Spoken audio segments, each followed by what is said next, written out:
I'm ready. We have Spencer Sweeney. He will shortly introduce himself. He's coming from Stromnetz, Hamburg, a US guy in Germany. Yes. Thank you, Philip. Yes. Welcome. My name is Spencer Sweeney. I'm originally from Los Angeles. Moved over to Spain in 2015, and then went back into the technical world in 2017, and found work in Stromnetz, Hamburg. I've been working there since 2018. It's been 5 years, so. Just get close. Good. Okay, thank you. Yes, thank you.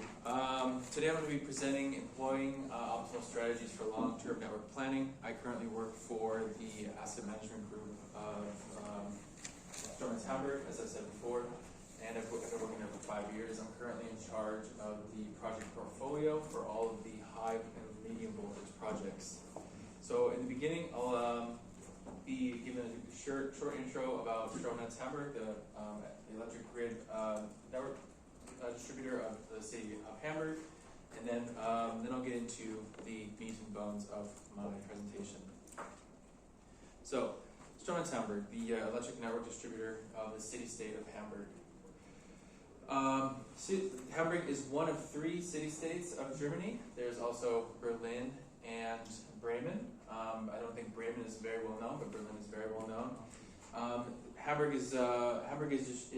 The grid of Hamburg is comprised of 22 switchgear stations and 55 110 10 kV substations, and we have around 28,000 kilometers of network cable running throughout the city. Most of the cable is underground. We have mostly underground cable with a couple overhead lines, but due to the societal pressure of people thinking that overhead lines look ugly, we are now in the process of trying to convert all of our overhead lines into cable. We currently have around 1.2 million electric meters in operation.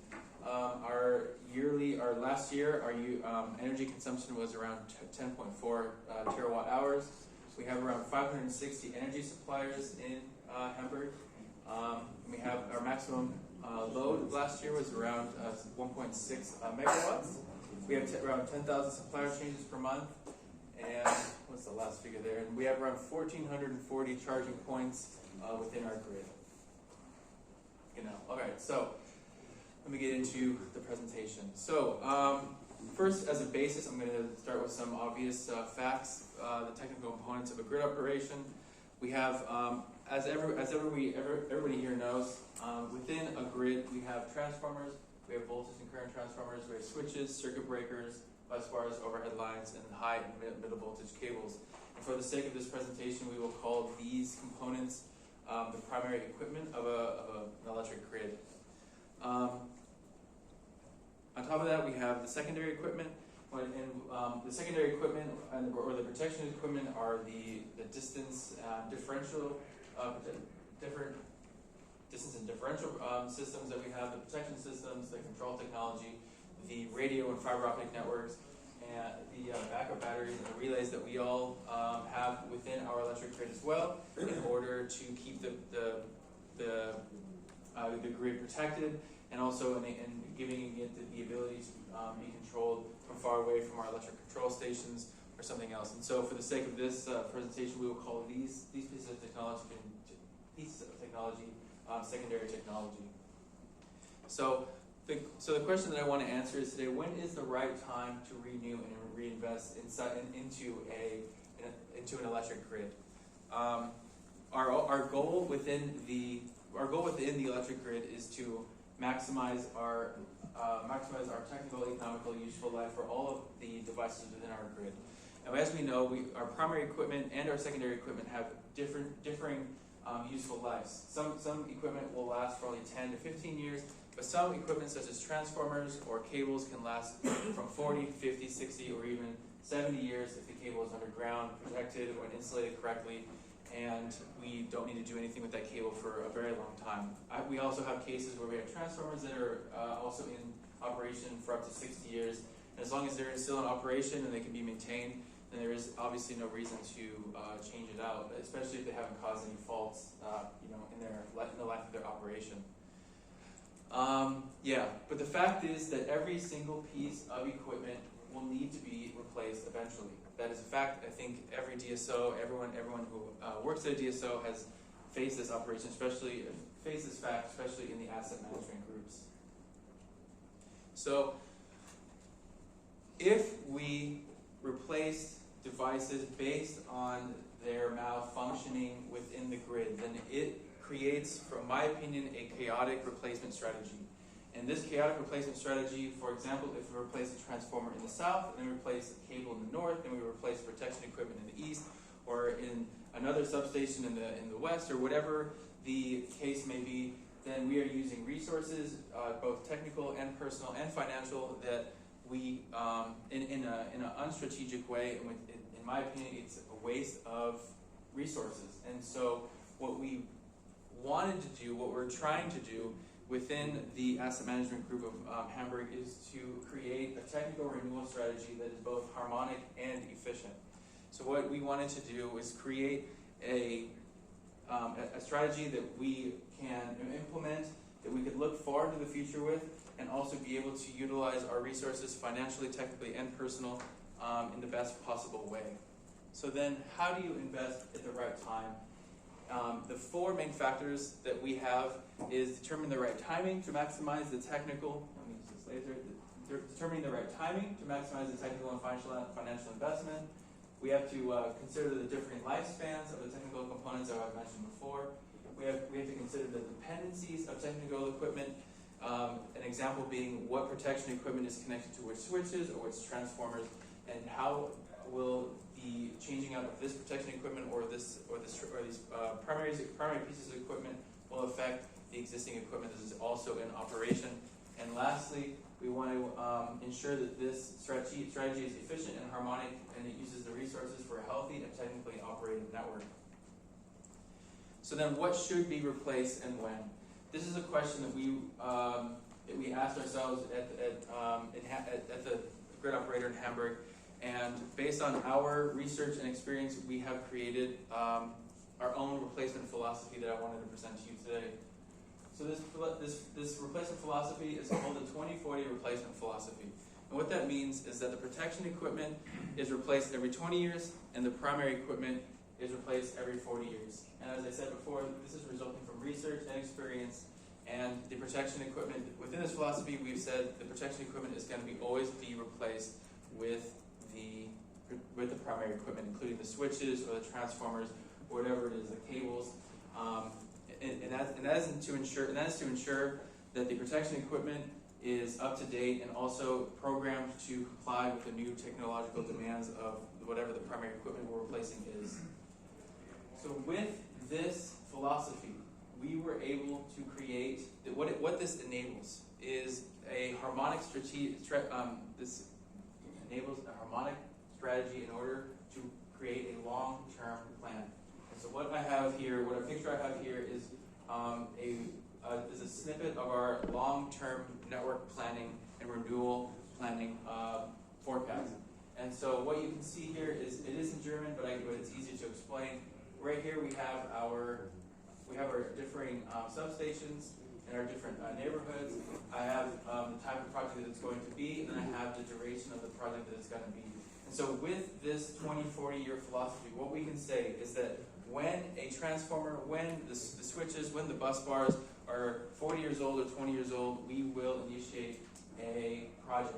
So what I've done here is I've said, for example, in the substation Lemsel, the switches, the switches, for example, were installed in 1984, and the protection equipment was installed in 2004. And so what we will do is from 2024 we will replace, which is a Neuerung, we will replace the equipment in that station, and it'll take about 4 years for that project to be completed.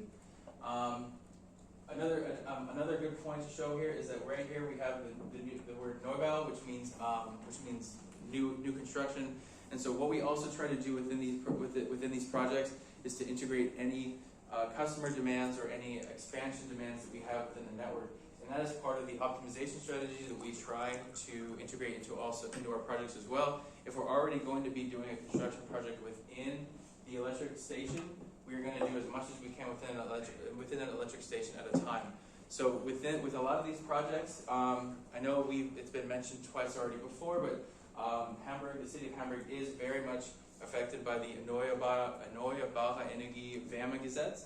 And what that means is there have been a lot of requests for connecting to the electric grid for warming, for heating, for purposes of for heating, and also for any other reasons for electric vehicles or for any other reasons connecting to the grid. And so there are a lot of projects. A lot of projects that have to do with new construction. And like I said, anytime we have some renewal, we try to also integrate any of the new customer demands into those projects as well. And so what this does is, like I said, it enables for us to have a harmonic or a long-term planning strategy that we could look at and forecast with. And what we can do is send this strategy over to the rest of the company, and the project engineers, the construction planners can look at this and they can know what's coming. They can plan ahead. They can acquire the correct technical components that we need. And so when the project comes to be in realization, where all the colored boxes are, then we are ready, and we are ready with the components, and we have what do we have? We have the personnel ready for these projects to be implemented. Another factor that we can notice here is that I only have around 3 to 4 projects per year, and that has a lot to do with, I think this is something that we can all agree upon, with our personnel constraints. Ideally, if I could, I would do about 7, 8, or 9 projects a year. This is only the 10 kV project outlook. I have an 110 kV station outlook, and also the 110 and 10 kV cable outlooks that are not pictured here. But ideally, I would like to do 9 to 10 projects a year, but because we only have a certain amount of engineers, or the other engineers are working on other projects, that the maximum amount of projects that I can push onto the project engineers without overwhelming them are about 3 to 4 projects a year, and if I'm lucky, I can get 5 if something goes well. But yeah, with this philosophy, we have been able to achieve in a harmonic forecast of projects that we can distribute throughout the company, and equipment is replaced, protection and primary equipment is replaced within its end of life cycle, and we're able to keep the network healthy and in operation for the foreseeable future.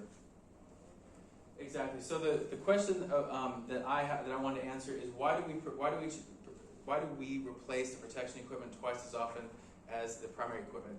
A lot of that it fundamentally has to come down to, as the protection equipment has become more advanced, it's become more computational. So in the past, we've had mechanical relays, we've had mechanical switches, and everything is mechanical. And with mechanical, everything can last longer. But then we had electromechanical, and now we have pure electrical.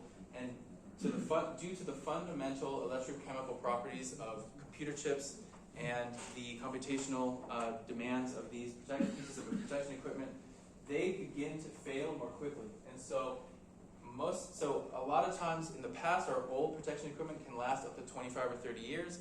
But now we are seeing with the new, more advanced protection equipment, they're just purely computational. Some of them only last up to 15 years. And for that reason, we have decided that the protection equipment should be replaced twice as often as the primary equipment, including the switches and bus bars. Switches and bus bars and transformers are still mostly mechanical. They're still pure metal, and so they last much longer than the protection equipment, sometimes even up to 50 years. But due to this philosophy, the 2040, we do replace equipment that may not necessarily need to be replaced then, and so sometimes we do lose economic value with our equipment. But to us, it is more important to adhere to this philosophy and this harmonic flow of project assignment and project realization, that it is okay for us to sometimes lose some economic value. Yeah, exactly. So what I wanted to explain is when equipment only lasts for 15 years, we do have backup plans for that situation, especially with switches too that only last maybe 30 or 35 years. We have backup plans in place that will allow us to keep these pieces of equipment up to the 20-year mark or up to the 40-year mark, including replacement parts that we have in storage, or we'll have emergency plans that will update the programming, or somebody will go in there and just work on and repair the equipment to ensure that it is able to stay up until this 20-year mark or this 40-year mark. I know it's not always achievable. This is an ideal situation, but it is how it is. It's the best that we have so far, and it's worked so far, and it's able to give us, like I said, up to a 10-year forecast. We could go up to 20 or 30 based on this, but for the sake of simplicity within the company and the forecast that we want to give the rest of the company, we stay up to a 10-year forecast within our overview. Yeah, so with this philosophy that we have within our company, we have many challenges and conditions to consider. And that is, first, we have network dependencies. So the network dependencies means we have a lot of pieces of equipment that are dependent on one another. So we cannot just take out the aging bus bar from operation and expect all the customers that are connected to it to be happy. What we have to do is to make sure that we can install the new bus bar first, transfer all the cables over to the new bus bar, and then slowly take the old bus bar out of operation. And that poses some technical challenges, especially if, I'll go down to this lower challenge, is the available space in existing buildings or properties. One thing I enjoy about Germany, one thing I enjoy about Europe that's different from LA, is that there are a lot of old things here. There's a lot of old buildings, there's a lot of old castles. It's very historical. It's a very, very beautiful continent, and I do enjoy living here a lot. But the big problem with these buildings is that they're tiny. People, I don't know what they were doing in the past, but a lot of the buildings are small, and right now, and they weren't planning for the future. As we know, electricity is becoming ever more prominent in our world, and a lot of the substations that we have, a lot of the switching stations that we have that are indoors are tiny. And with the electrical demands that we have throughout our city, we don't have as much more space in a lot of these buildings, and that is a big challenge that we are facing right now. What do we do? Because in Hamburg, or in a lot of cities in general, they're full, and because people just want to keep going and living in cities, it makes sense. And with these additional challenges, we don't know how to continue to expand the network if the buildings cannot be expanded themselves. And so our big challenge that we have right now is finding a new location for buildings that we can build and that can be used for the next 20 or 30 years. But then where do you find the space for that? What kind of technology do you put in that? And that is a big challenge that we are facing today.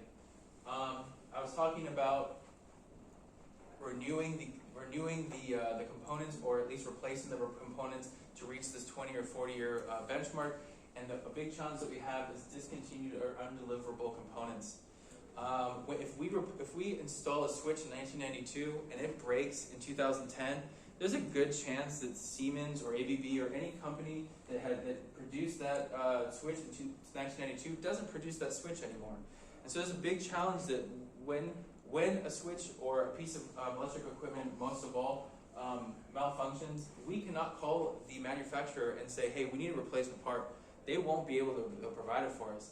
And if you store a piece of equipment from 1992 for 20 or 30 years in some warehouse, that stored piece of equipment may not work if you turn it on 30 years later.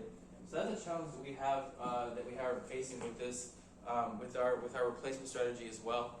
I just talked about the Erneuerbare Energien-Wärmegesetz. There's also the Energiewendenetz that we are having to adhere to throughout all of Germany, and the regulations and the litigation for the Energiewendenetz throughout the entire country changes almost daily. And right now, because of the gas crisis and the rising prices, everyone's going crazy and really excited about the Energiewendenetz, and that's posing a lot of challenges because that means that there's a lot of manufacturing. With it being a port city, there's a lot of manufacturing, there's a lot of industry inside of Germany, and all of them want to be turned off of gas and go connected right to the electric network.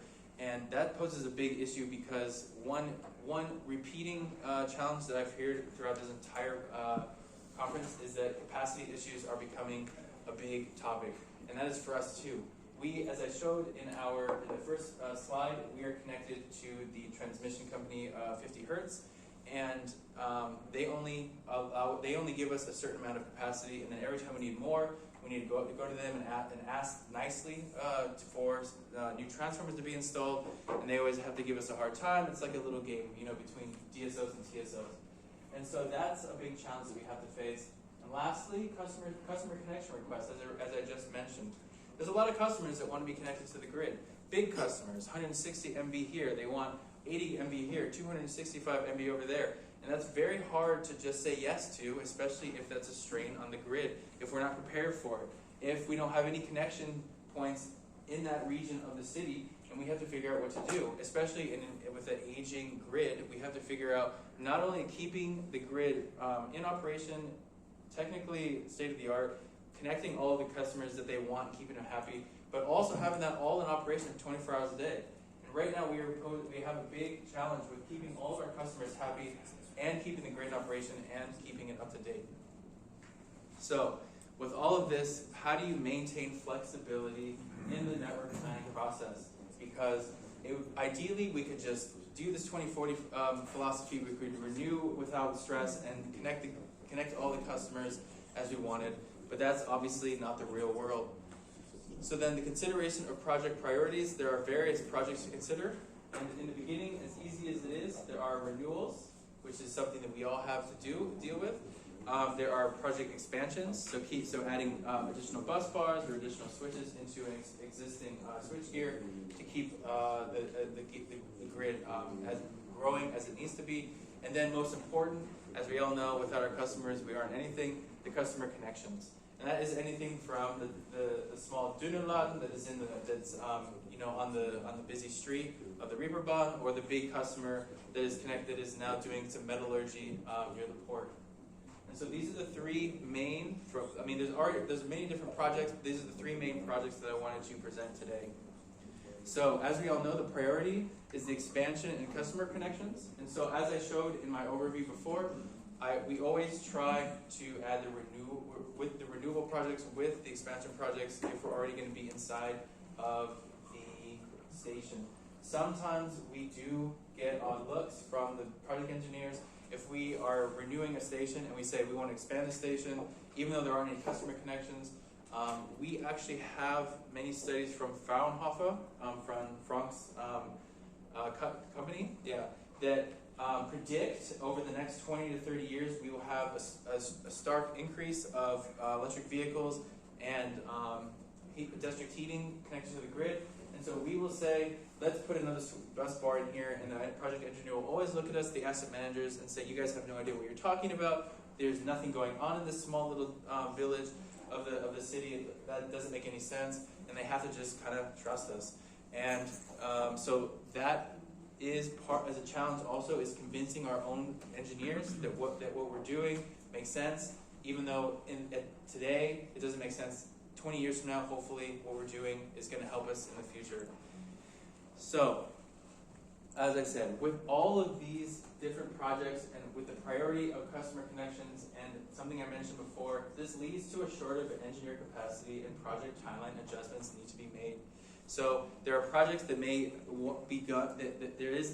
There are projects that may begin in that should begin in 2030 that have to be pushed up about 5 years because a customer comes in and says we want to connect to the grid.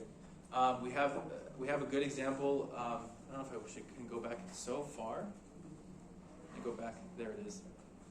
No, one more. Here we go. Or am I losing it? Did I lose it?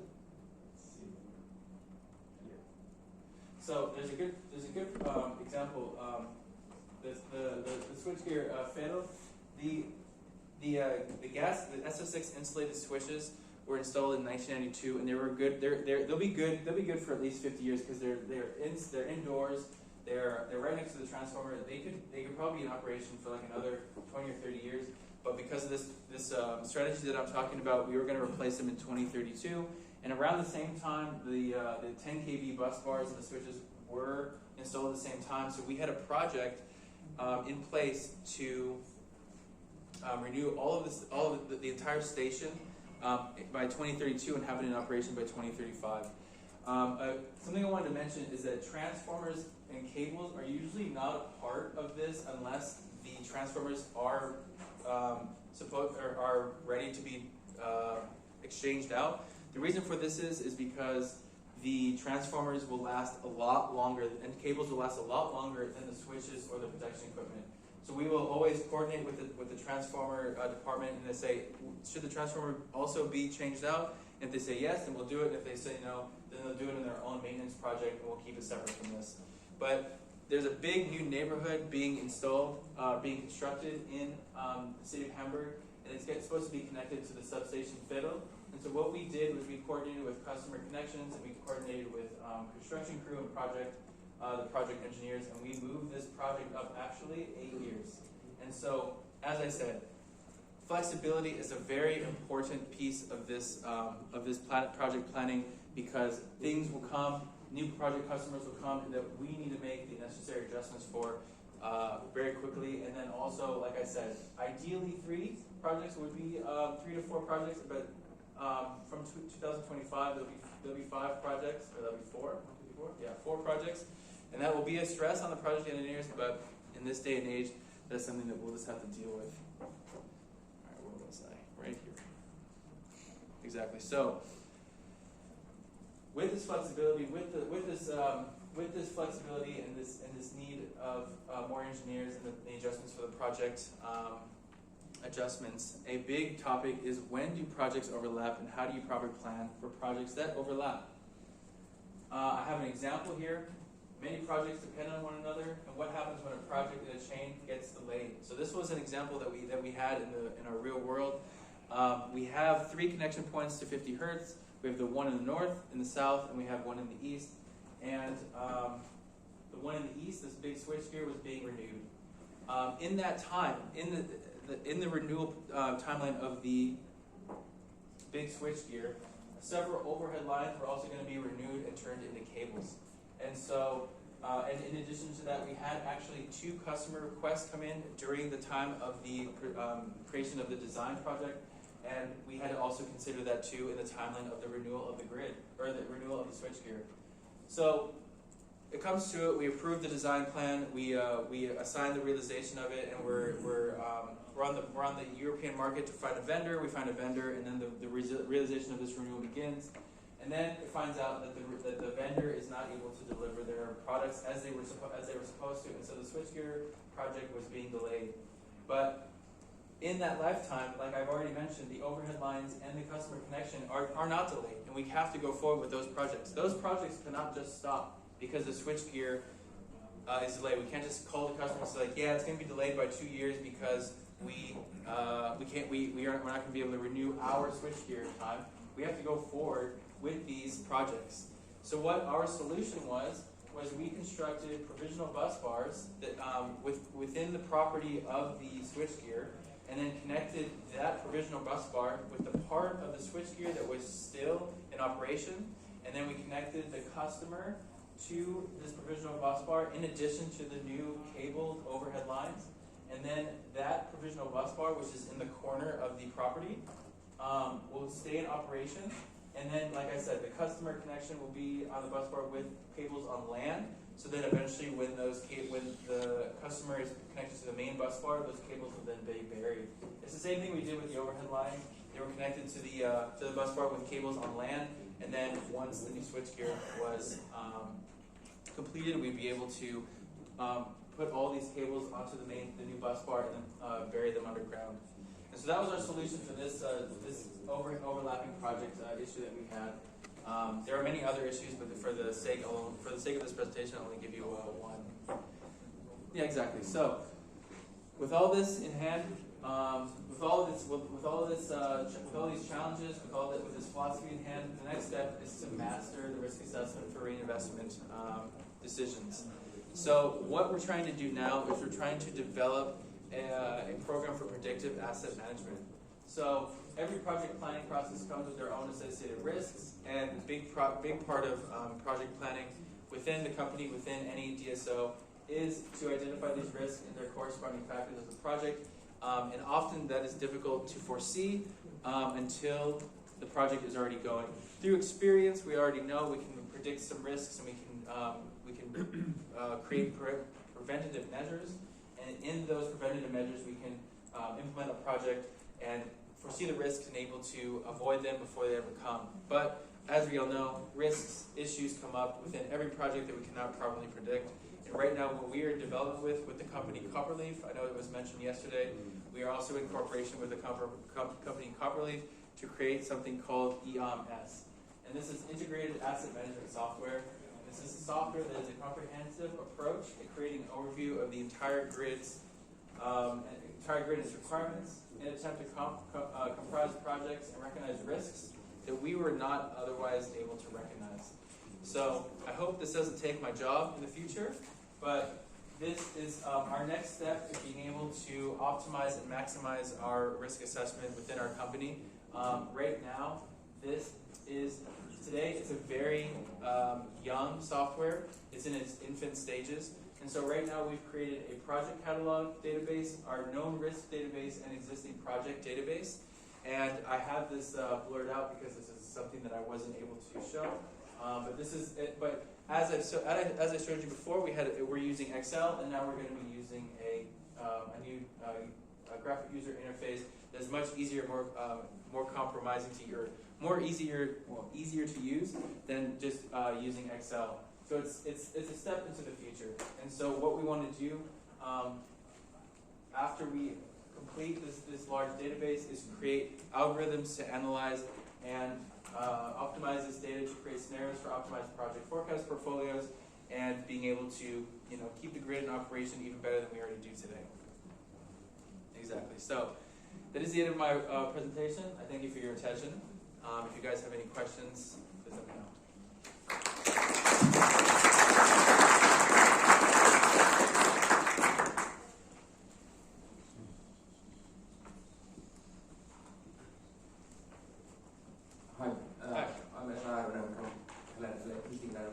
Finland. Thank you for your presentation. Yeah, you're welcome.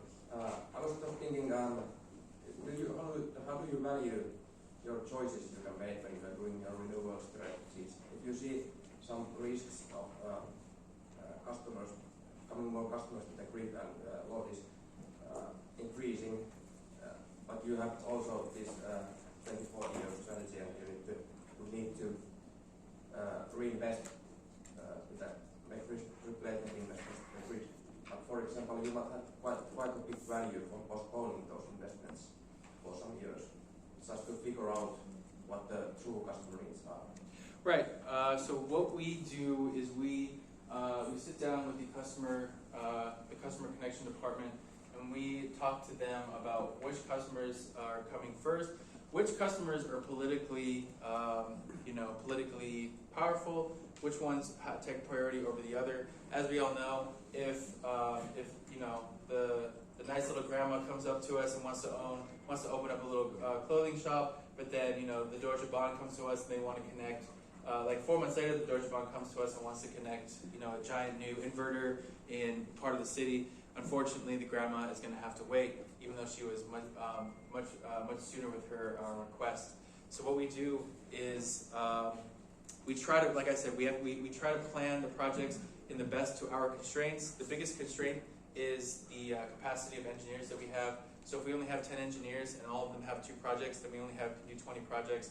What we're going to have to do is ideally we would like to install or connect all the customers all at the same time as fast as possible, but unfortunately that is not the reality that we live in. So what we will do is we will prioritize the customer connections before our renewals, and then we will create emergency systems or emergency plans if systems that are old fail or come out of operation. So we will create these systems for projects that will have to delay for maybe 2 or 3 years in order to get the customer connections in operation as fast as possible. In the example of having 2 or 3 customer connections at once, if one is being connected up here, one down here, and one over here, then what we will do is, as I said, the ones that have political power will be the ones that are connected first. The other ones that are, whoever is more powerful will be connected first, and that's how we live today. And then we will have to inform them, like, unfortunately, we would like to connect you next year, but we'll have to connect you in 2 or 3 years. So it'll be a priority of what customer has priority, and then we will actually prioritize the renewal of our grid last, and in the fact that to ensure that it stays in operation, we will create these emergency programs as I mentioned before. Thank you.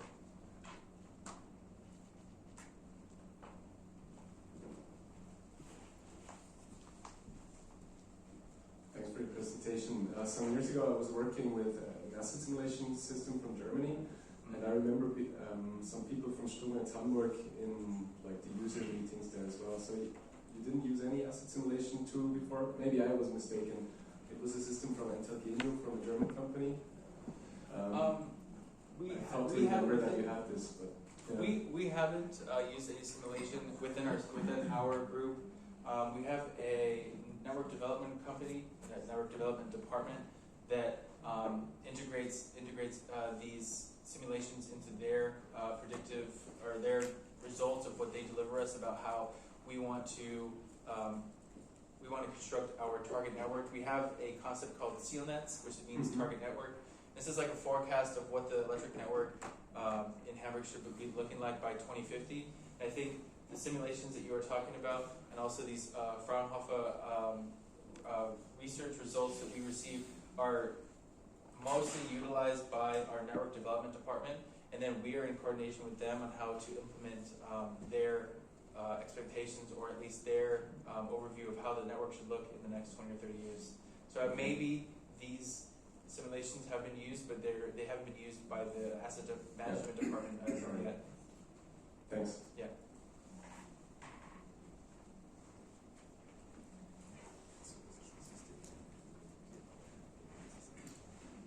Thank you, Spencer, for the presentation. I'm Finn Hoffman with Siemens. I'm wondering, since you said you have this Zielnetz, this target network that you just referred to, is this also combined with the economic side of planning? With since you said that you are a copper leaf customer, so Is you it combine that? Yes. Oh, yes. Yes, we do. We are as fast as possible. We are creating these machine learning algorithms within the Copperleaf software to implement the target network as fast as possible. A big challenge is obviously the undergrounding of all of the overhead lines that we have and all of the customers that are connected to that. And then what you also have to think about is how big the cable has to be in order to carry the supply of an overhead line, especially if the overhead line is being connected from one of the connection points into the city.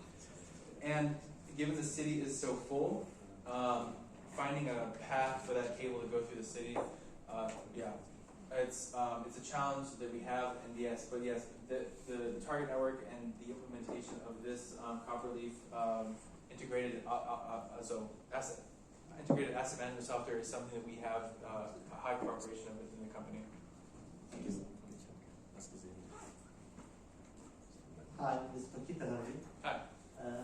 I have a comment and question. Okay. The comment is the one you are talking about, the spaces for the substations and these things. This is really a challenge that we are looking for a utility provider from the vendor to find us a solution to that, to minimize the size of those equipment, switch gears, and also make them lighter. And my question is about do you have a asset life cycle management system to measure the requirement, or if I need to change this asset, instead of looking, you're talking about the ages that I change the switch gear about 40 years, but about, you look for other things like the safety, the available spare parts, also something like this. Yes, we do. It's good. It's good that a gentleman from Siemens is here. A couple of months ago, I toured the Siemens campus outside of Berlin to view, or at least just to look around at their new blue gas technology, or their vacuum technology. As we probably all know, we have to stop using SF6 gas in our installation as soon as possible. And that poses a challenge because right now all of the new technology is very young and very expensive, and also the requirements that we have for some of the cables to be controlled by each phase is something that a lot of customers or a lot of companies, manufacturing companies, cannot adhere to yet. Siemens though has their blue gas, I think it's called blue gas technology, and it's a vacuum-based switch, and we are trying as fast as possible to implement or at least to integrate this technology into our grid with every new switchgear renewal. So right now in the 10 kV network, we are already rolling out a lot of this blue gas technology, but now they also have 110 kV switches that we are now putting into our systems. A lot of our systems are air insulated, and so they're very big substations, but we are also but with every renewal, we are trying to go into these gas-insulated switches because it compacts down the substation about 50%, which allows us to use the same property to serve the same amount of customers or the same amount of city, but then we have 50% more expansionability within the grid that allows us to have some space some space for the future without having to find any new pieces of property. So yes, we do have that considered in every piece of our grid in Hamburg.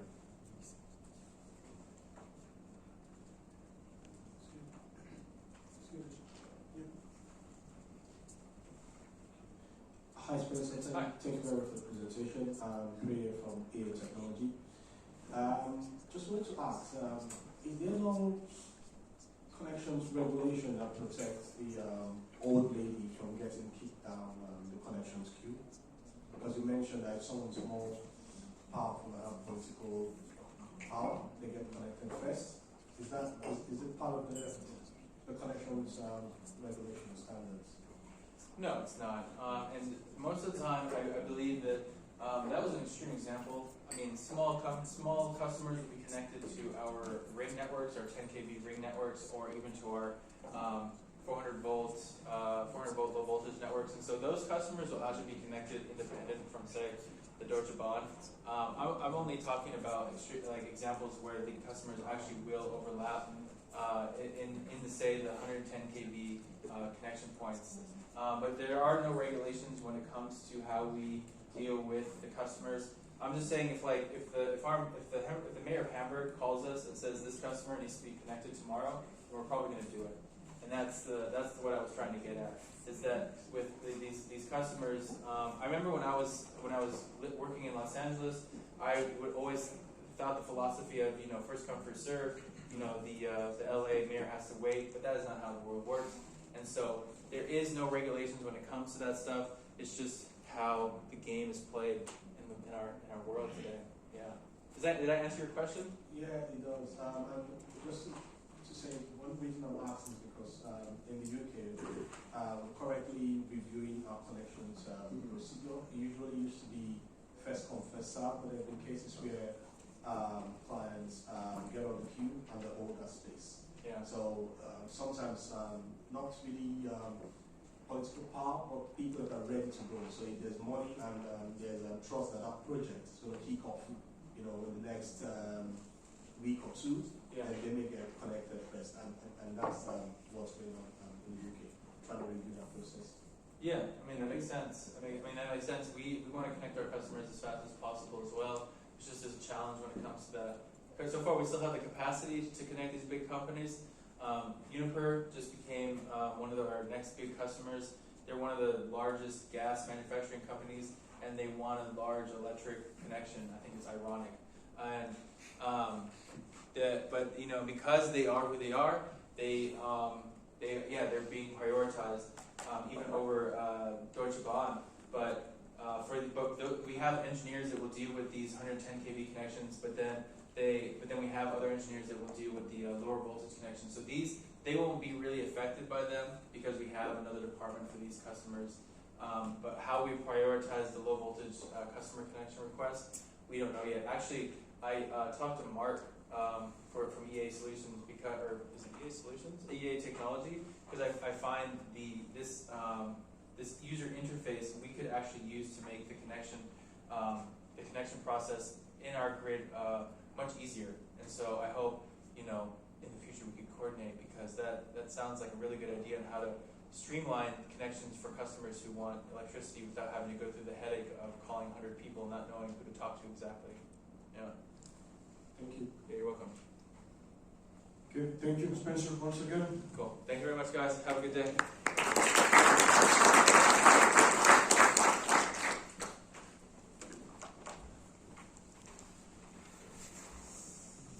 Good morning. Sounds like a total lie, but actually I did have some trouble getting a taxi here, so I realized the irony of saying that and now it's down, but it's true.